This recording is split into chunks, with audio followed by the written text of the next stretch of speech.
ধনিয়া পাতা টমেটো দিয়ে খুব মজাদার একটা ডাল রান্না। আসসালামু আলাইকুম, কেমন আছেন আপনারা সবাই? চলে আসলাম নতুন আরও একটা রান্নার ভিডিও নিয়ে। আমার ছেলে মেয়ে তো মাঝে মধ্যেই বলে, মা তোমার হাতের ডাল রান্না না খেলে আসলে জানতামই না ডালও এত মজা হতে পারে। ডালটা ধুয়ে বসিয়ে দিলাম শুধু লবণ দিয়ে।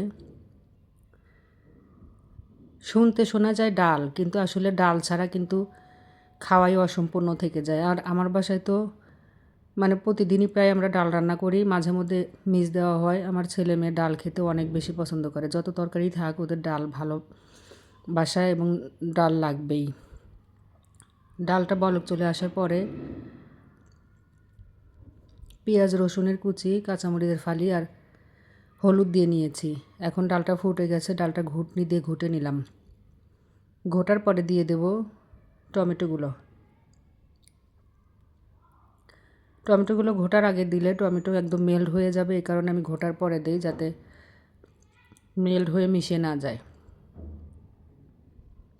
টমেটো দেওয়ার পরে কিছুক্ষণ আরও বলক তুলে নিয়ে এখন ডালটা বাগার দেব, এই কারণে ডালের বাগার আগে রেডি করে নিচ্ছি।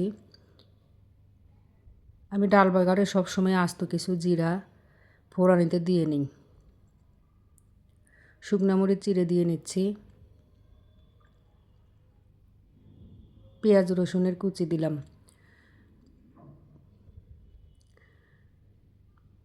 ভালোভাবে লাল করে ভেজে নেব এটা। ফোড়ানিটা রেডি হলে বাগারটা দিয়ে নিলাম। খুব সাধারণ এই ডাল রান্না, কিন্তু খেতে কিন্তু খুবই মজা। ডালের চেহারা দেখেই বোঝা যায় যে ডাল খেতে কতটা মজা হবে। আর সবার শেষে দিয়ে নেব একটু ধনিয়া পাতা। টমেটোর টক টক ধনিয়া পাতার ঘ্রাণ, অসাধারণ টেস্টের এই ডাল। ডাল হলেই আর কিছুই দরকার হয় না, শুধু ডাল দিয়েই ভাত খেয়ে নেওয়া যায়। হয়ে গেছে আমার মজাদার ডাল রান্না। আল্লাহ হাফেজ।